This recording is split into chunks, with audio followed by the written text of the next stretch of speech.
Bears rarely appear with loud sounds in the darkness of night. They usually approach human living areas quietly, almost without leaving clear signs at first.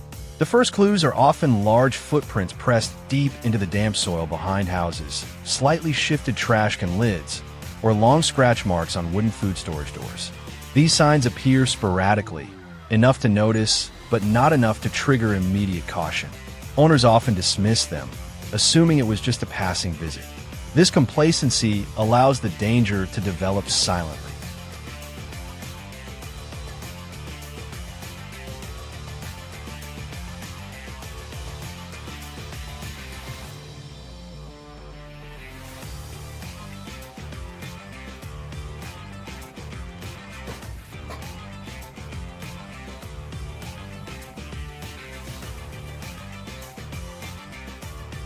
Over time, the level of danger becomes more evident.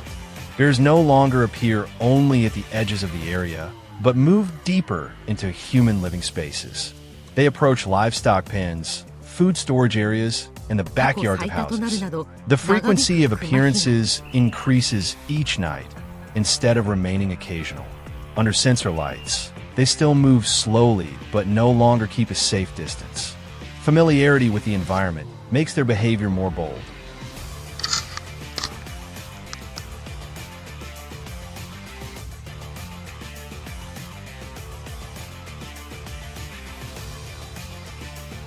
The risk of direct encounters becomes increasingly clear, placing continuous pressure on residential areas.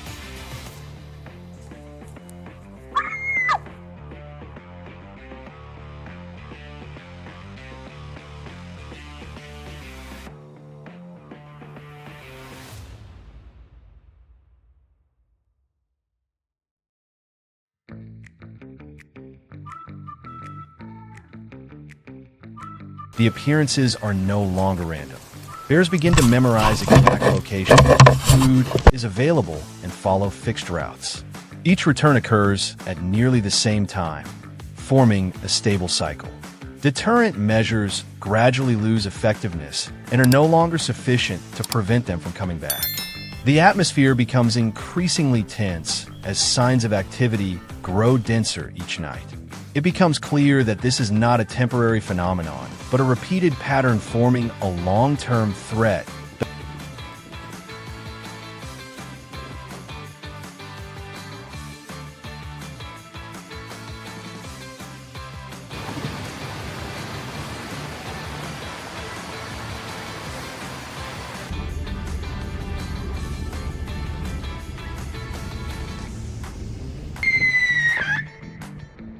But a decrease in natural food sources in the forest forces bears to expand their search range.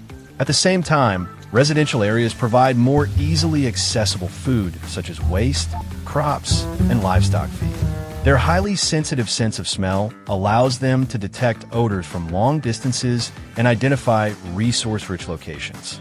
Once successful in finding food, their return behavior becomes reinforced and more frequent. This is a survival response to environmental change, gradually shifting bears from random searching to fixed feeding habits in specific areas.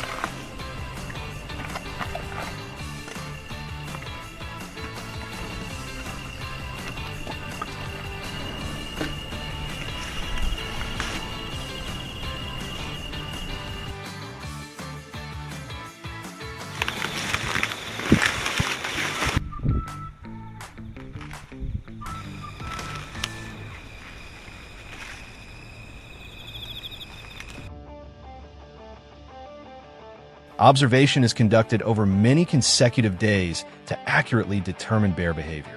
Footprints, claw marks, and night vision cameras are used to track their familiar movement routes.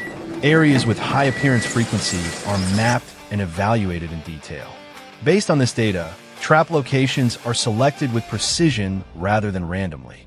Cages are firmly anchored to the ground to avoid detection. Bait is placed deep inside to lure and attract bears, ensuring they fully enter the controlled zone as planned.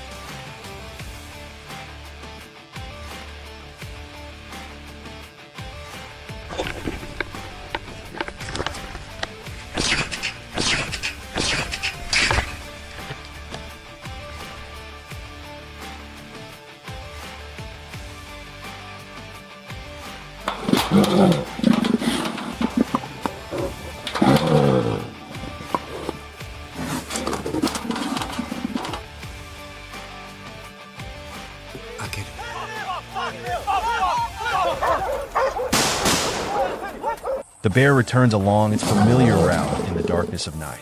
Drawn strongly by the smell of food, it enters the trap area without the caution it once had. Each step takes it deeper inside, and the distance to the exit gradually disappears completely. Once it reaches the central position, it becomes contained within the trap and can no longer retreat. Its reactions become chaotic, but cannot break the prepared structure. In a brief moment, the entire area is confirmed safe after the bear is successfully captured.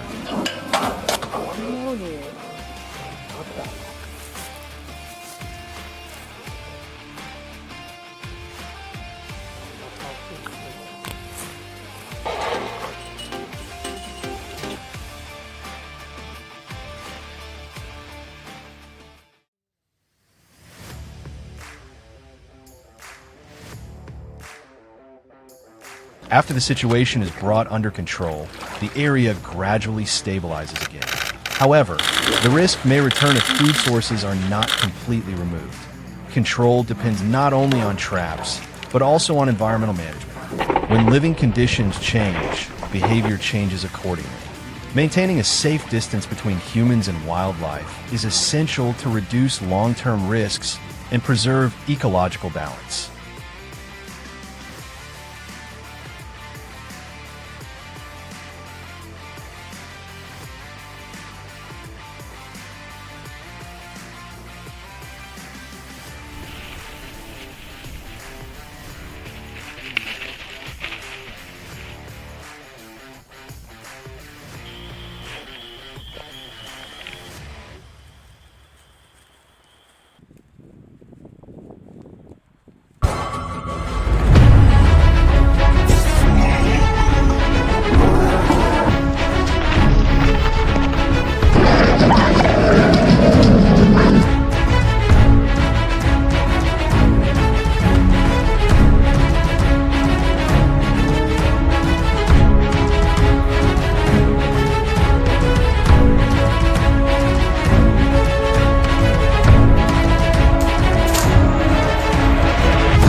Between the snow-covered mountains of Montana, more and more grizzly bears weighing hundreds of kilograms are leaving the forests and moving dangerously close to ranches and residential areas.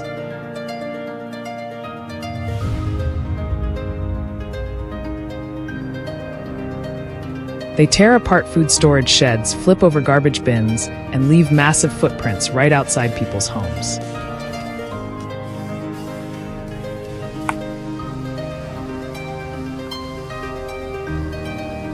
Even more concerning, the bears are learning exactly where food is easiest to find and becoming harder to control after every encounter with humans.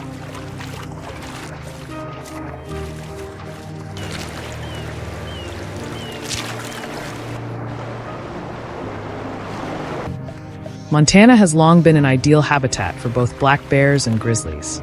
Vast wilderness regions like Glacier National Park and Bob Marshall Wilderness have allowed bear populations to thrive for decades.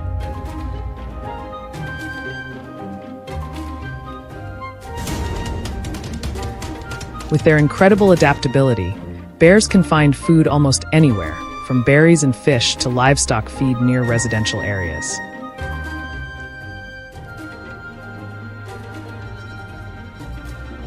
That has made the boundary between the wild and human life increasingly fragile.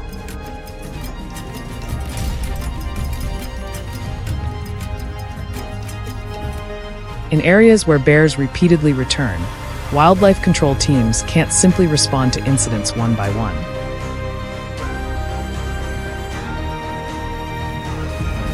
Every strategy has to be planned around the animal's travel routes and level of caution.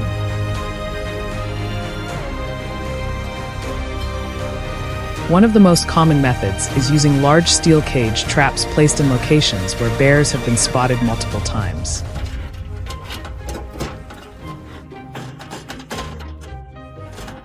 The goal is not only to control the animal, but also to minimize the risk to both people and the bear itself.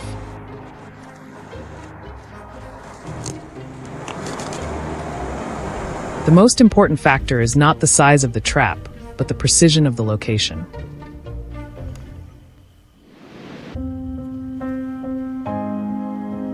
Before setting a trap, control teams often spend days monitoring the bear's movement patterns, from the trails it regularly uses to the way it approaches food sources.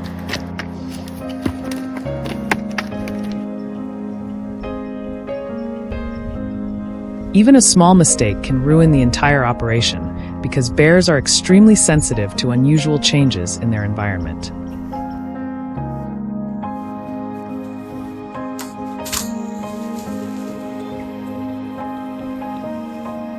Tracks in soft soil, tree trunks covered in claw marks, and overturned trash bins all become critical clues when determining where to place a trap.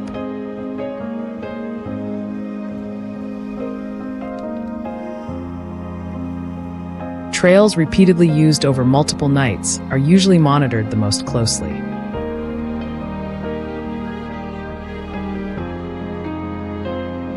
Only when the signs are clear enough is bait placed deep inside the control zone, forcing the bear to fully enter the trap instead of approaching cautiously and walking away.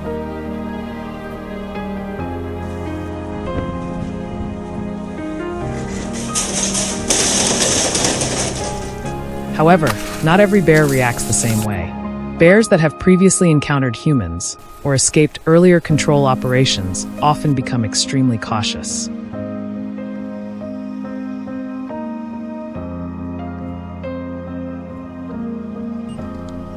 They can detect even the slightest changes around familiar areas and immediately avoid them.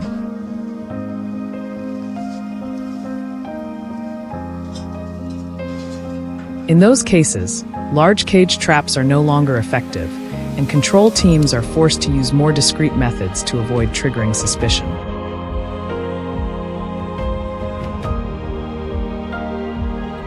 One commonly used method is a cable snare trap placed along the bear's regular travel routes.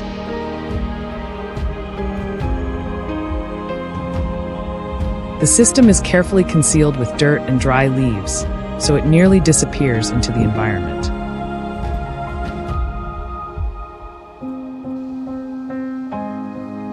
When the bear steps into the exact position, the cable loop tightens instantly and anchors to a fixed point to limit movement.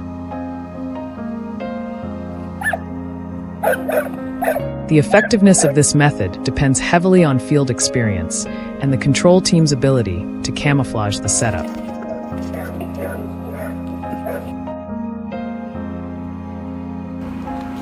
In the harsh conditions of Montana, bear control has never relied on luck. Shove or not to shove? That is the question after.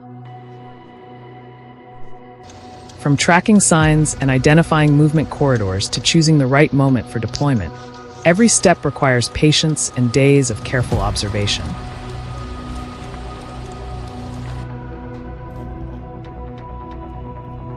Move too early or leave behind too much human scent, and the bear may completely change its route, making the operation far more difficult.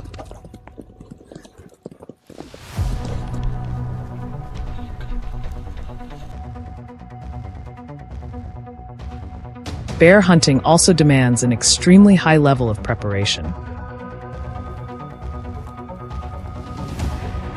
In Montana, the use of bait is completely prohibited for ethical and ecological reasons.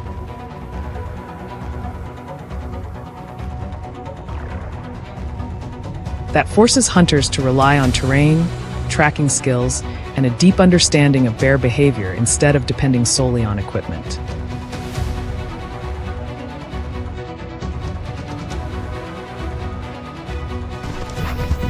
Across the vast forests of Montana, the confrontation between humans and wild bears continues under constant pressure.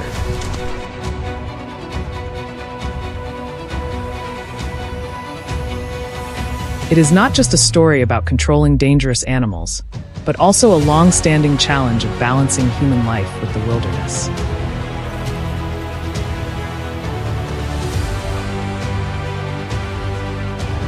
If you found this story interesting, leave a comment and don't forget to follow for more journeys into the harsh wild landscapes of North America.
Bears do not appear with loud noises in the middle of the night.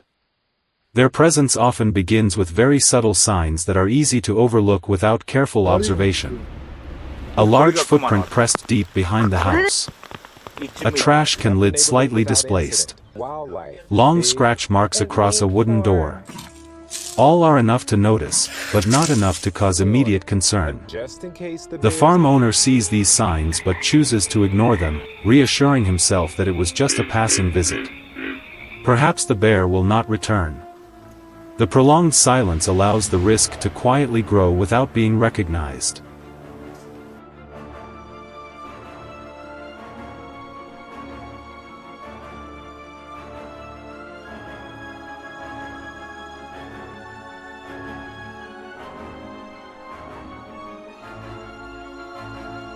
As time passes, the level of danger becomes more apparent.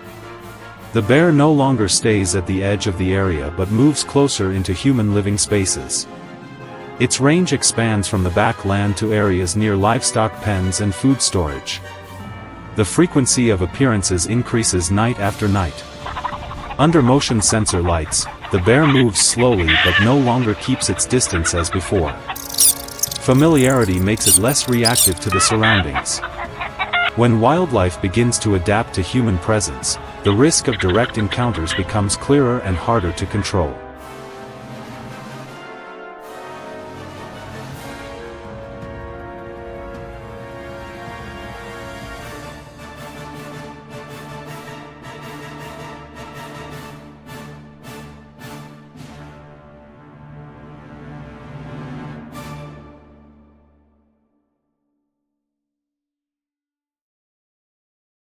It does not take long for this behavior to become a habit.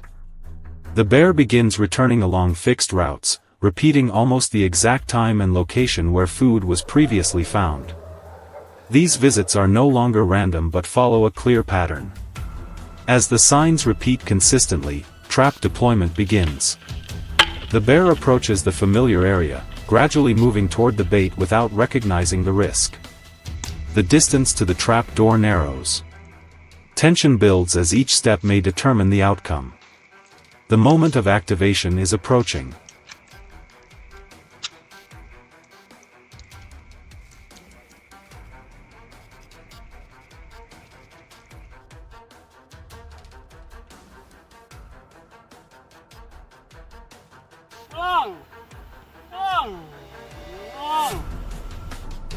To fully understand this situation, it is necessary to examine the underlying cause. Bears do not naturally seek out humans if their habitat remains stable. When natural food sources decline, they are forced to look for easier alternatives. Residential areas become reliable sources of food, from waste to livestock feed.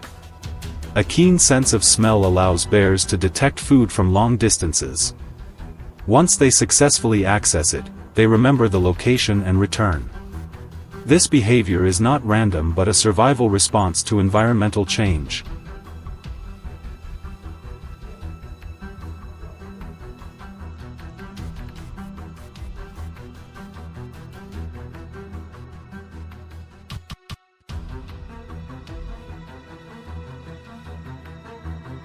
Once the behavior is clearly identified, trap deployment is carried out with precision.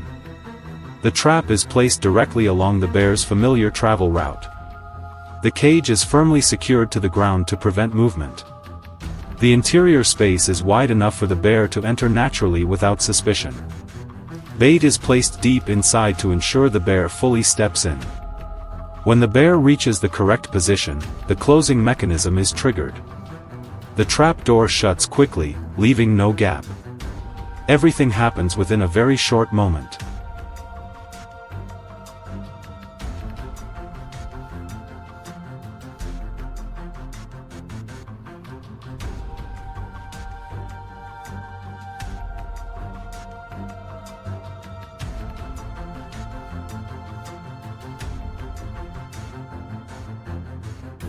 After the trap is activated, the bear is contained inside with no way to escape.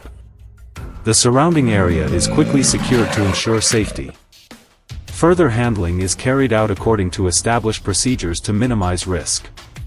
Once the bear no longer returns, the level of damage decreases significantly. Previously affected areas gradually return to a stable condition.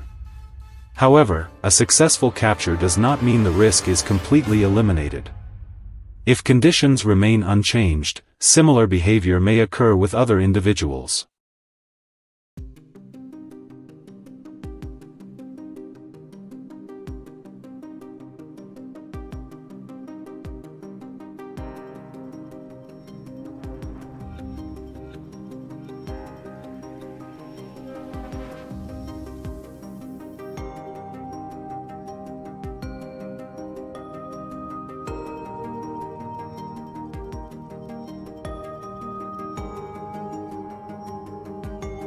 Controlling bears is not about direct confrontation but about properly managing the environment. When easily accessible food sources are removed, the reason for returning gradually disappears. Maintaining a safe distance helps protect humans and preserve natural balance. When the environment is no longer attractive, bear behavior will change over time. This is a long-term and sustainable solution.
Stretching across the vast fields of central Florida, where the damp soil is constantly torn up as if shaken by a silent tremor, wild boars are no longer just quiet visitors passing through the night.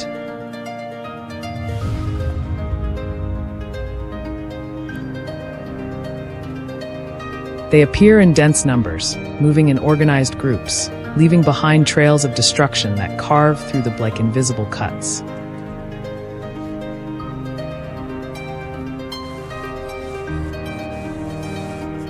What begins as minor damage can, within just a few days, transform an entire area beyond recognition.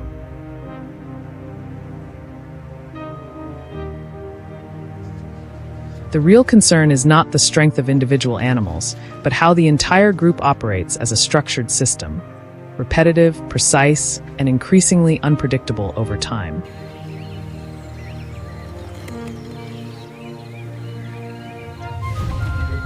In the early stages, single traps were deployed with the expectation of quickly controlling the situation.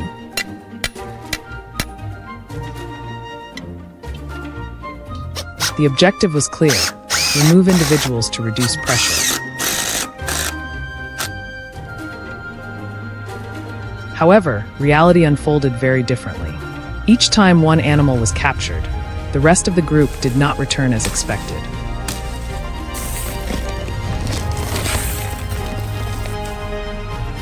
Instead, they became more cautious, moved more slowly, and observed their surroundings more carefully before approaching.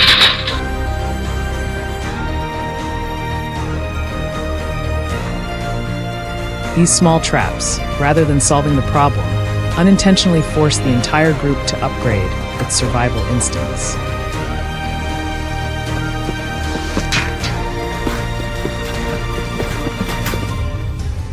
Recognizing the limitations of the old approach, a new strategy began to take shape, not targeting individual animals, but the entire structure of the group.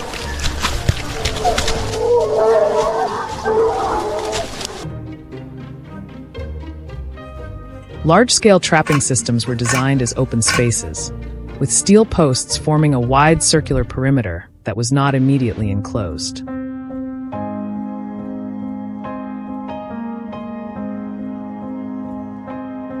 There was no element of panic, no sudden snapshot mechanism. Everything was arranged to appear as natural as possible, blending into the environment as if it had never existed.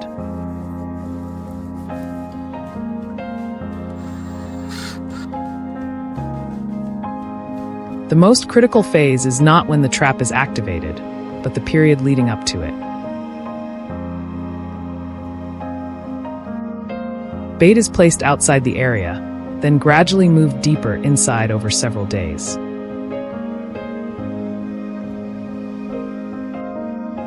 No direct human interference occurs during this process. The herd begins to approach, hesitant at first, but gradually becoming familiar.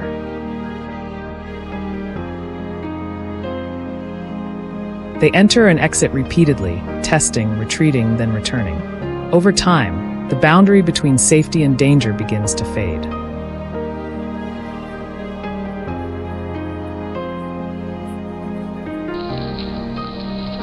Once familiarity reaches its peak, the entire group begins moving into the trap area as part of a normal routine.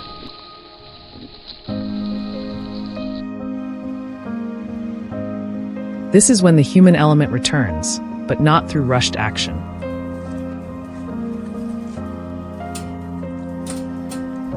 The operator monitors the entire process through camera systems, waiting for a single decisive moment, when every individual is inside the controlled zone.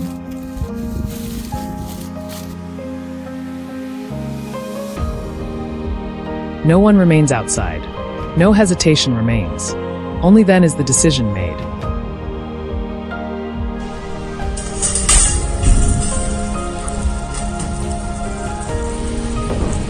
The triggering mechanism is activated remotely, fast, precise, and decisive.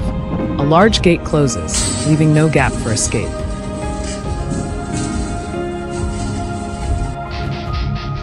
The action takes only a moment, but it is backed by days, even weeks of preparation.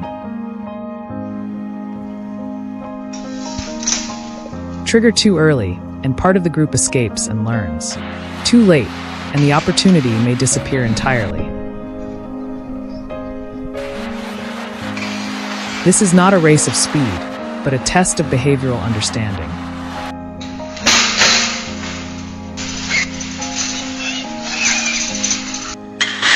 The entire process demands near total patience. There are no human traces, no direct pressure.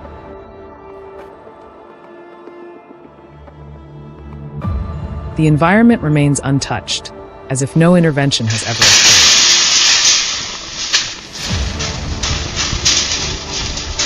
It is this silence that allows the herd to return to its normal rhythm.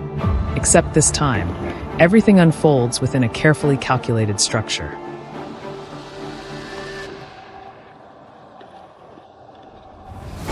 When the moment arrives, a single action is enough to conclude the entire extended preparation.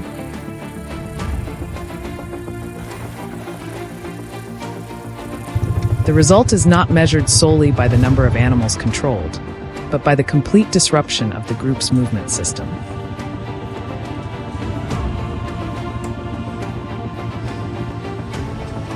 Once that structure is removed, the familiar routes disappear with it.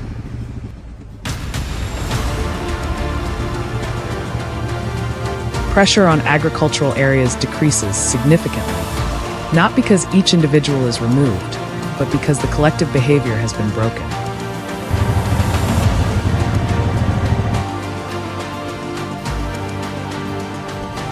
This demonstrates that the true effectiveness of the trap lies not in its physical mechanism, but in its ability to influence the underlying behavioral system of the entire group.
In many agricultural areas located near forests, wild boar herds have begun appearing with increasing frequency.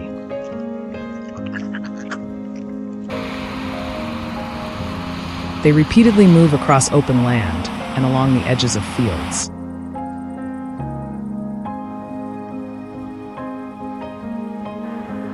Each herd usually consists of 3 to nearly 10 boars following one another in the same direction before moving deeper into production areas.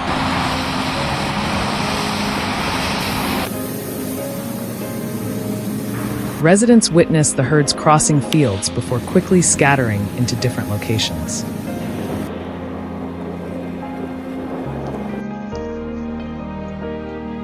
Some herds return to the exact same familiar areas for many consecutive days, showing that they have established stable feeding routes and begun expanding their range into nearby regions.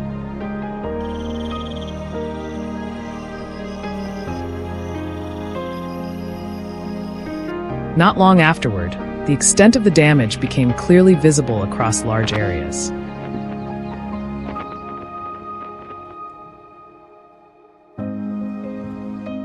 Large sections of land in the middle of fields were dug up, leaving behind long trenches and disturbed soil.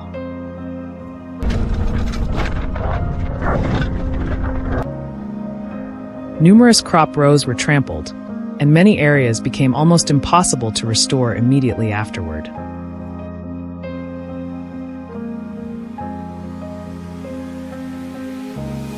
What made the situation more serious was that the boars repeatedly returned to the same locations over many consecutive days.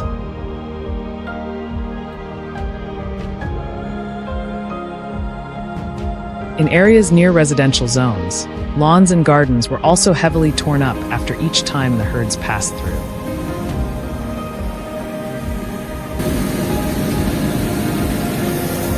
Production areas continued to suffer repeated destruction, while the range of damage gradually expanded into many surrounding locations.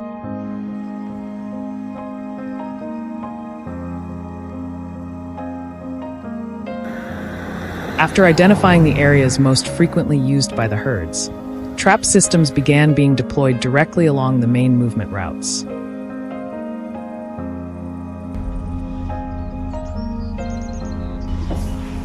Some circular traps were installed in open areas to contain multiple animals at the same time.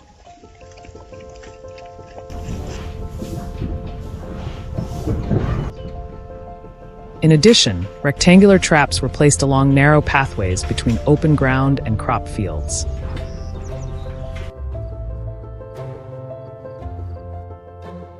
Steel frames were firmly secured to the ground to withstand strong impacts when the herds panicked.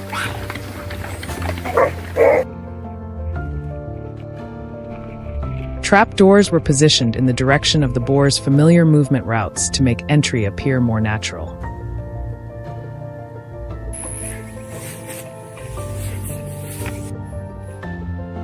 After the main structures were completed, bait was placed deep inside to draw the herds fully into the controlled area.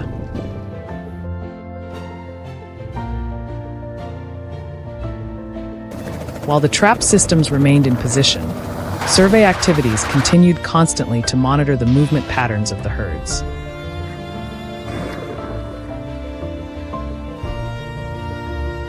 Helicopters appeared above the heavily affected areas to observe from the air. From this viewpoint, the herd's movement routes gradually became visible between open land and crop areas that had been damaged many times before.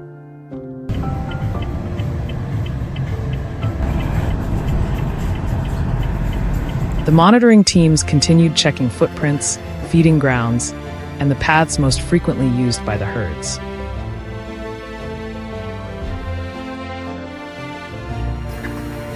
Cameras and night observation equipment were positioned along different directions to accurately record the moments when the herds appeared and moved around the trap areas.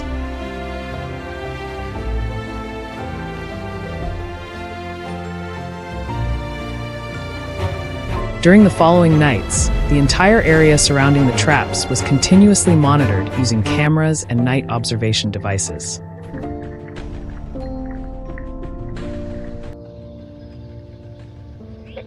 The first boars approached quite slowly, often stopping several times to observe before moving closer to the baited area.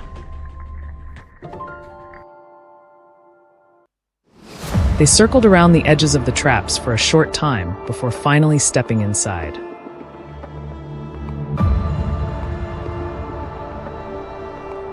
Once no danger was detected, the boars behind quickly followed in small groups.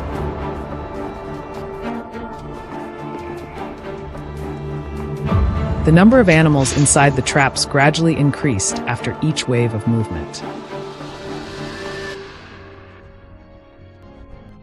Before long, many of them began pushing against one another while competing for food in the central area, causing their level of caution to decrease significantly over time. As soon as the right moment appeared, the entire trap system was activated immediately. The steel doors slammed shut extremely quickly and blocked every exit before the herd could react.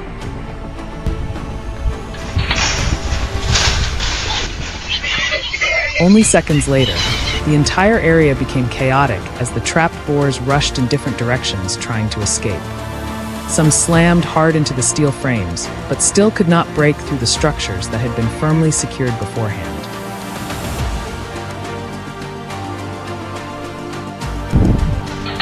In many situations, additional traps around the area were also activated one after another to prevent the herd from scattering in all directions. Choosing the correct moment allowed most of the herd to be contained in a single deployment.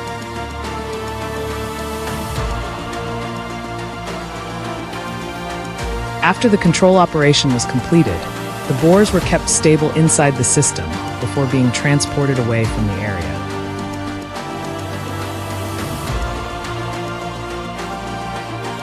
As the herd numbers decreased, the destructive pressure on agricultural areas gradually declined as well.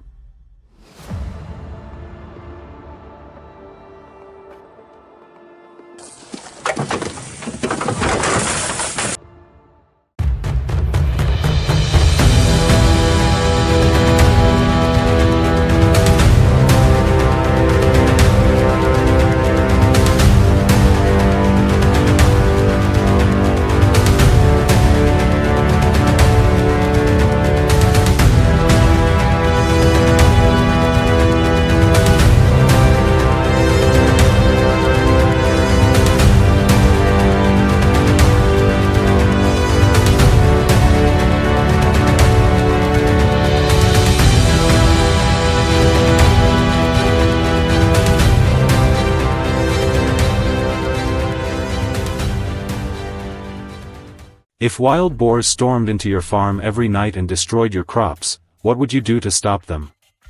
For me, that was no longer a simple question. Just 2 days earlier, the largest wild boar eradication operation in the area had delivered results far beyond expectations. Hundreds of wild boars were captured within a short period of time. Massive cage traps kept slamming shut throughout the night, while the violent clanging of metal echoed across the forest. But the most dangerous ones still had not appeared. They were the old dominant boars, incredibly intelligent and always able to avoid ordinary traps.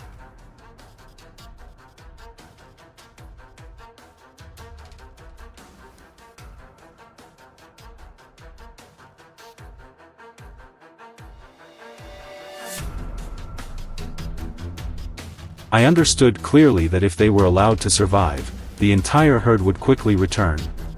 Fresh tracks continued to appear around the devastated fields, fences kept getting smashed apart, and infrared cameras constantly captured enormous dark figures moving through the night. They no longer rushed recklessly toward food the way they once had. After being hunted repeatedly, the herd had completely changed its movement patterns. They split into smaller groups, circled around dangerous areas, and only appeared at the most unpredictable times.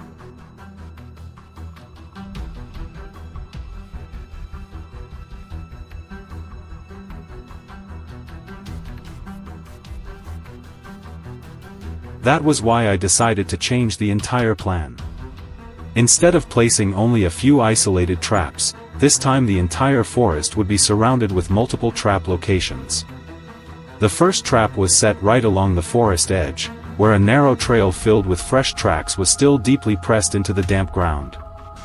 I knew the dominant boar usually passed through this area after dark. That night, the silence felt suffocating. Only the sound of insects echoed through the thick darkness. Then finally, the massive shadow appeared. The dominant boar slowly stepped out from the bushes, moving with extreme caution. Several times it moved forward, then suddenly backed away, making me think it had detected the trap. But in one brief moment when its guard dropped slightly, it stepped a few paces deeper inside.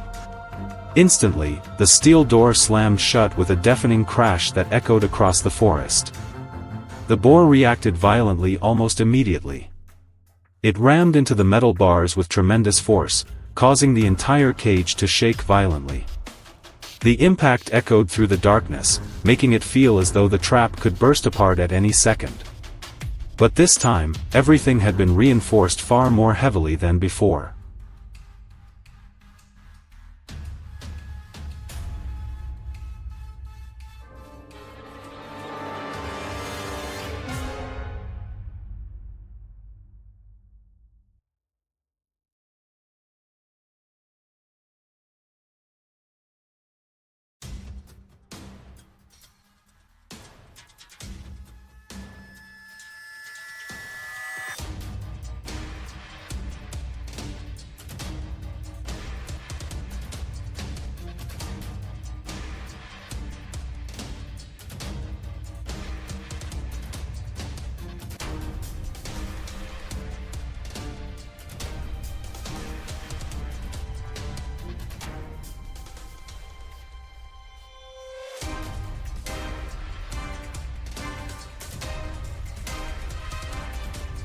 At another location on the opposite side of the forest, the second trap quickly proved effective as well.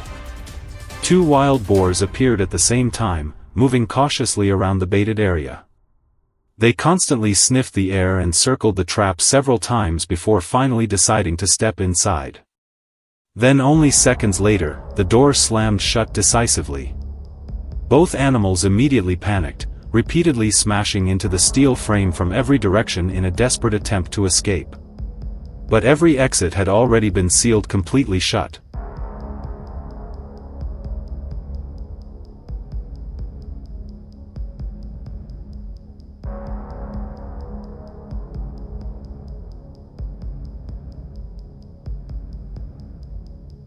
The next morning, I returned to inspect the entire trap system. Even from far away, chaotic noises could already be heard coming from deep within the forest. As I moved closer, the trapped boars reacted aggressively at once. They kept charging into the metal bars, kicking clouds of dirt into the air. I kept a safe distance while quickly checking each trap one by one before handling the situation.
But the trap that truly shocked me was the one near the eastern swamp.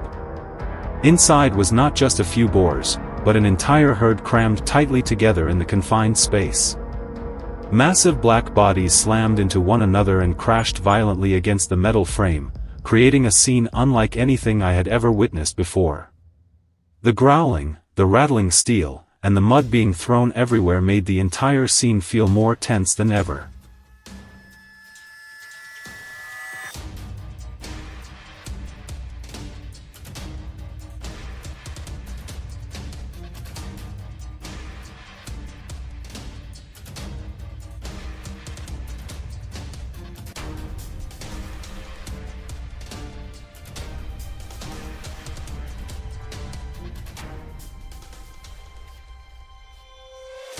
Only after checking every trap location did I finally let out a deep breath of relief. At the very least, the most dangerous boars had finally been brought under control. The area around the farm gradually became quiet again. And for the first time after many sleepless nights, I felt that this battle was finally under control, at least for now.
No longer appearing only secretly at night, many groups of wild boars have now started showing up openly during the daytime across large agricultural areas.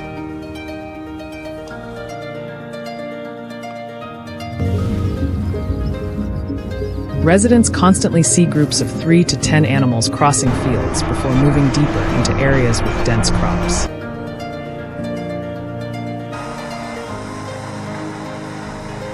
They move in clear lines, almost as if they are completely familiar with the area. At times, entire groups appear very close to where farmers are working before quickly scattering toward another location.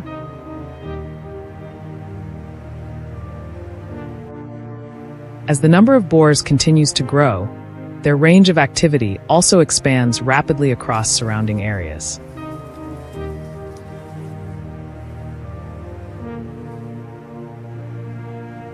It did not take long for the consequences to become clearly visible on a large scale.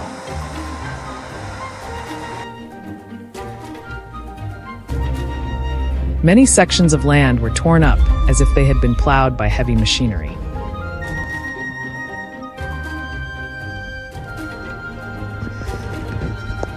Rows of crops were flattened across multiple areas. What worried many people even more was that the boars did not appear randomly, but continuously returned to the same locations.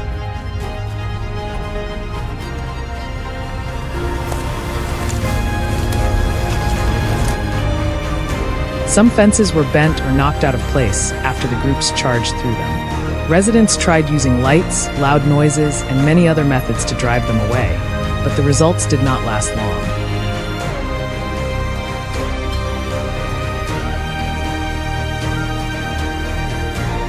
As soon as the area became quiet again, the boars returned as if they had never been stopped before.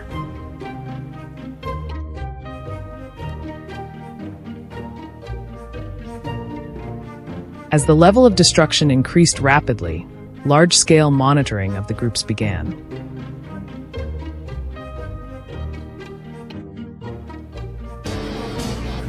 Helicopters appeared above the most heavily affected areas to conduct aerial surveys.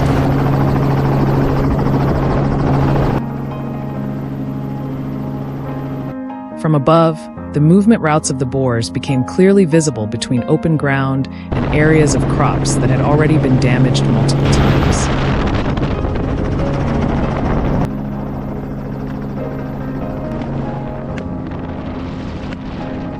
Some groups became fully exposed while crossing large open spaces before moving deeper into areas with food sources.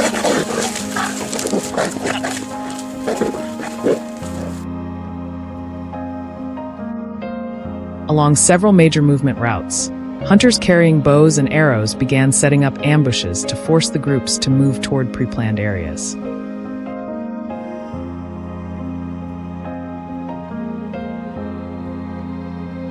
After many days of continuous tracking, the movement patterns of the boars were finally identified clearly.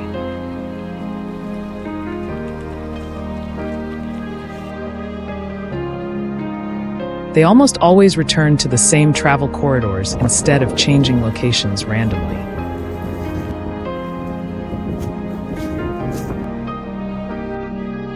Based on that pattern, trap systems were set up directly along the routes most frequently used by the animals.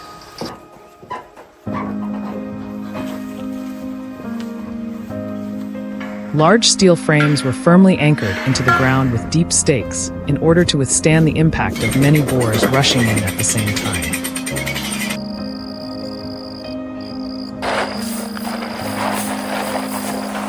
The surrounding netting was pressed tightly against the ground so that no gaps remained.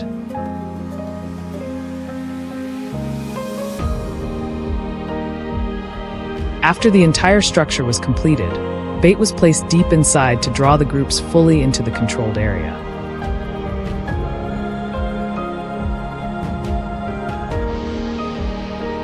During the following nights, the entire area around the traps was continuously monitored by cameras.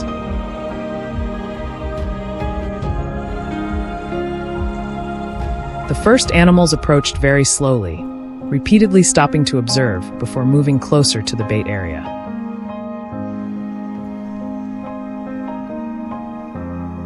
They circled around the edge of the trap briefly, before gradually stepping inside. Once they detected no danger, the animals behind them quickly followed in small groups.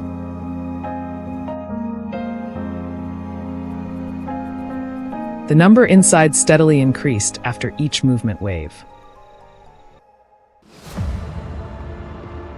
Before long, several boars began pushing and competing for food in the center area, causing their level of caution to decrease noticeably over time.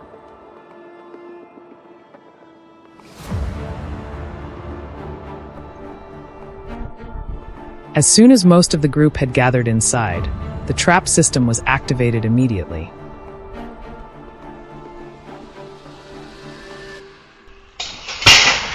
The steel gate slammed shut extremely quickly, blocking every escape route before the boars could react.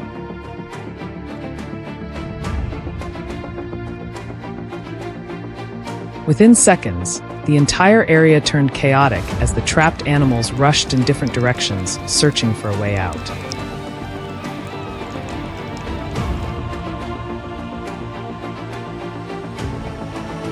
Some slammed hard into the netting, but were unable to break through the structure that had already been firmly secured.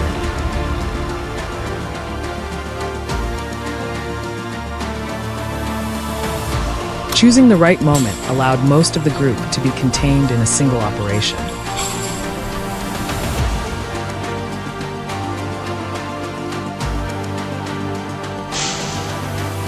After the control process was completed, the boars were kept stable inside the system before being transported away from the area.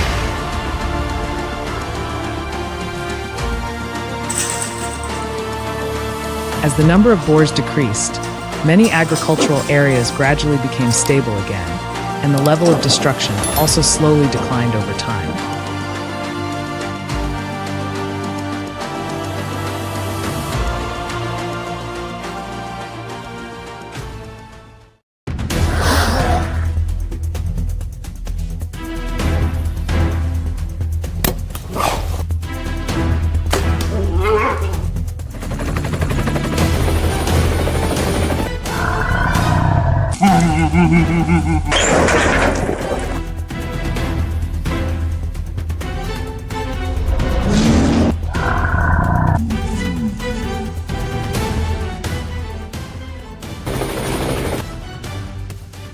Let's go back to 1992, when black bears across the United States were on the brink of extinction.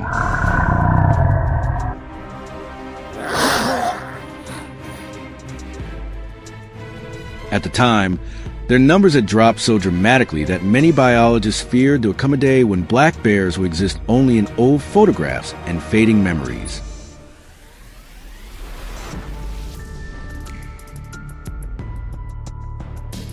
But the surviving bears endured and became part of one of the most remarkable wildlife recovery stories in modern history. Thanks to their incredible adaptability and resilience, black bears made a powerful comeback stronger than anyone expected. Today, the black bear population has rebounded to nearly 700,000 animals, with most living freely across the vast forests of North America.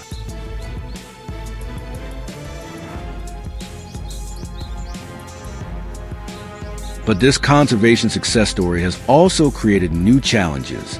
As bear populations continue to grow, they are bringing increasing problems to farmers and communities living near forested areas.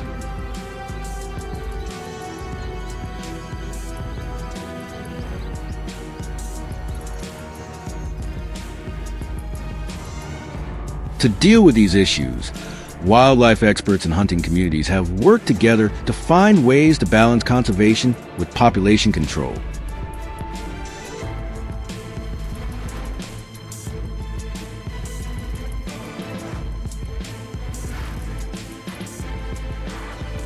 One of the oldest methods is bow hunting, a tradition deeply rooted in Native American culture. For many early tribes, hunting was never considered entertainment. It was an essential part of survival and a skill built on patience, discipline, and precision.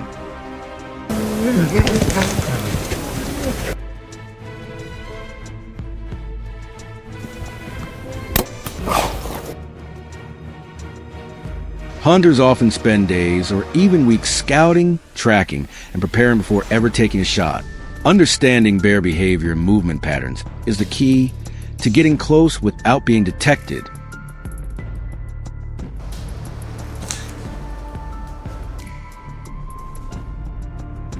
Black bears have an extraordinary sense of smell and can detect human scent from miles away. Because of this, hunters must remain extremely careful.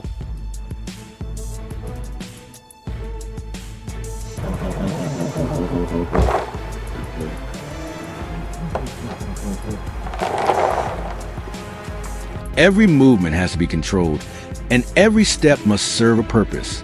They learn how to blend into the forest, moving silently like shadows to become nearly invisible to one of North America's most intelligent predators.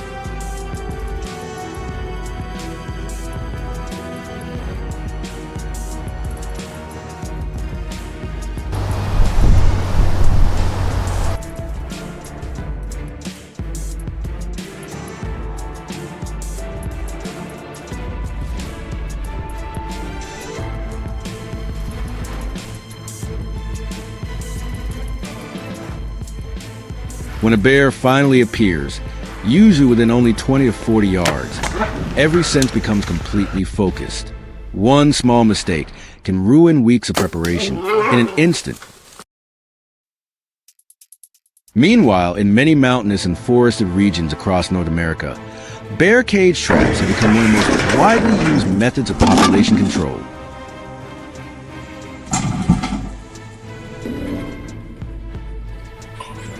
Unlike the dangerous traps used decades ago, modern systems are designed to keep the animal secure while wildlife officers or trained specialists arrive on site.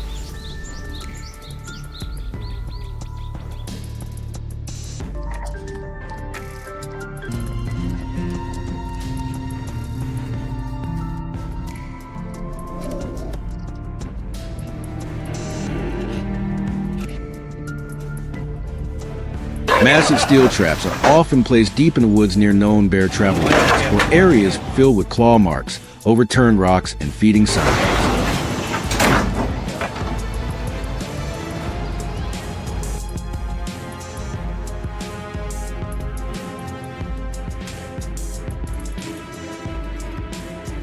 Inside the trap, strong-smelling bait such as fish, meat, or sweet pastries is used to attract bears from long distances away. When a massive steel door suddenly slams shut, the entire forest can erupt with deep roaring echoes.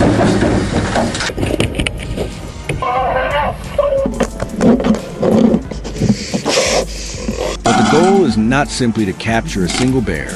The larger objective is to prevent bears from moving into residential areas, destroying crops, or becoming a danger to nearby communities.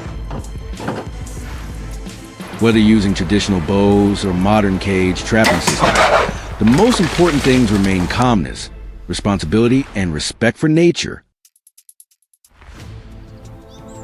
Every decision affects the fragile balance between humans and wildlife.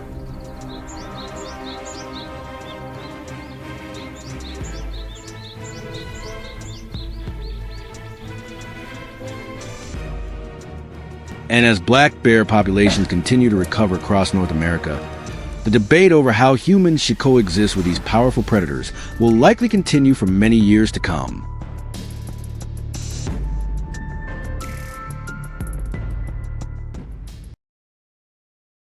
So what do you think? Do hunting and population control still play an important role in modern wildlife management? Or should we move toward newer and more humane solutions?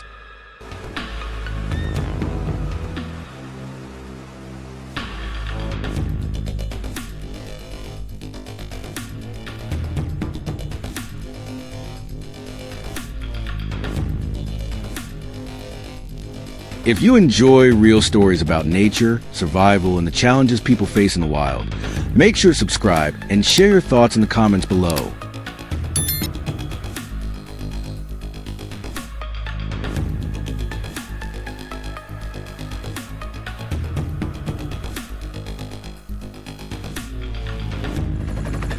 I'd love to hear your perspective because every opinion and every story helps us better understand the fragile yet powerful connection between humans and the wild world around us.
At first, No one believed the situation would turn serious or spiral out of control so quickly.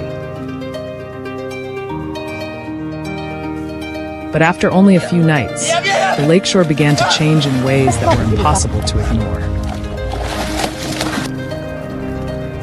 The soil was torn apart, and the water gradually turned murky, as if something beneath the surface had been stirring it from within.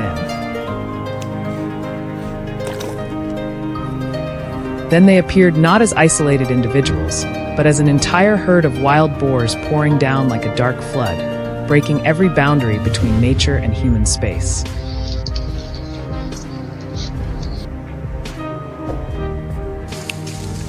As the damage spread further with each passing night, the control team was forced to step in without delay. In Texas, this kind of situation is no longer unusual or unexpected. From above, a helicopter circled steadily, scanning across forests and open fields, revealing the hidden movement routes below. Everything repeated with almost fixed timing, like a pattern that never changed. Overlapping footprints formed invisible pathways etched into the land. From these small but precise details, a strategy began to take shape, built entirely on careful observation and patience.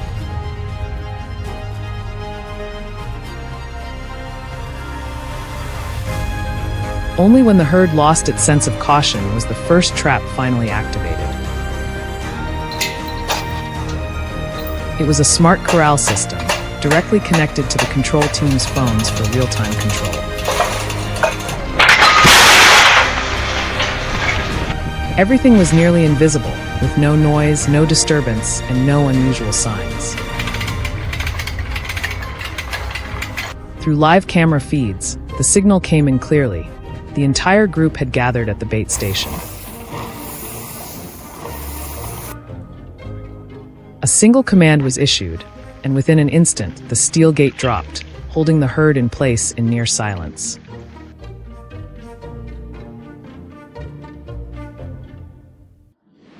However, not all of them were caught in that first attempt. A few individuals remained outside and managed to escape in time. From a distance, they watched carefully. They remembered every detail. And after just one encounter like that, the herd's behavior began to change noticeably. Narrow structures were avoided. Even the smallest unusual detail was quickly detected. Their awareness increased, making the initial methods far less effective than before. What had started as a straightforward operation was now turning into a true battle of intelligence and adaptation.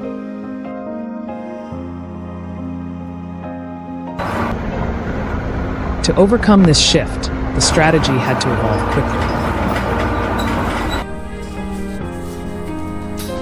Instead of forcing the situation, the control team moved to a more refined and calculated approach. A large corral trap was built in the middle of an open area, designed with multiple wide entrances for easy access.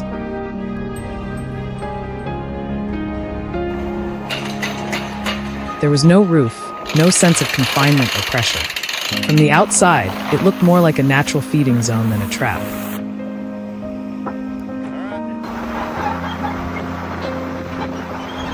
And just as expected, the herd began to enter slowly, cautiously, testing each step before gradually becoming familiar with the space over time.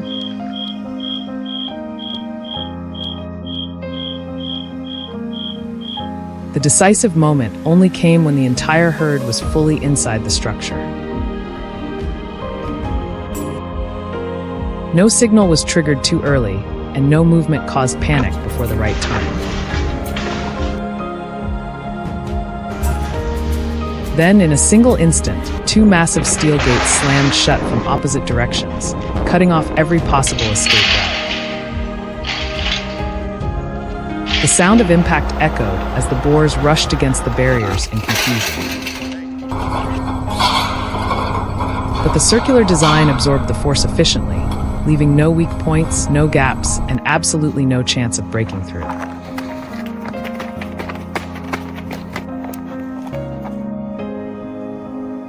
The final operation was carried out on a dry stretch of land near the lake, identified as the herd's last retreat route after multiple observations.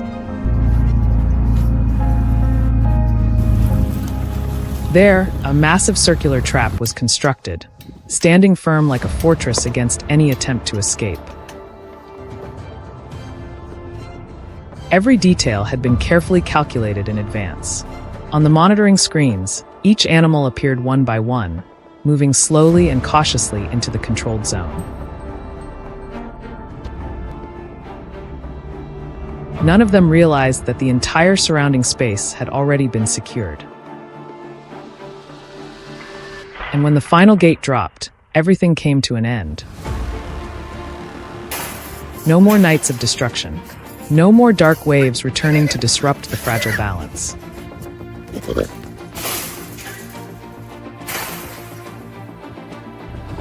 The next morning, transport teams began their work in a controlled and organized manner.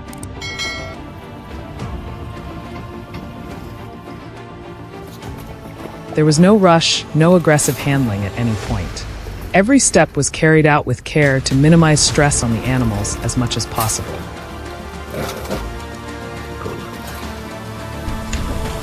Mobile barriers were set up, combined with gentle sound cues to guide the herd toward the transport vehicles.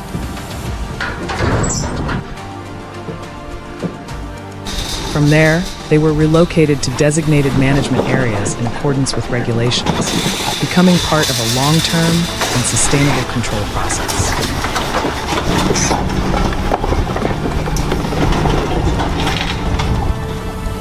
Because in the end, this is not a battle of strength or force.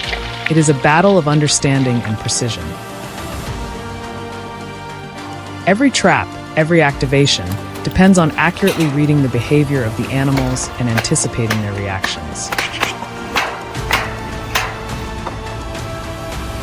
It is a process that requires patience, timing, and a deep awareness of how patterns form and change over time. And only when humans learn to adapt faster than the patterns they face can we truly protect crops, water sources, and the fragile balance of nature. If you want to explore more ways humans are confronting wildlife through strategy and technology, make sure to subscribe to the channel and share your thoughts in the comments below.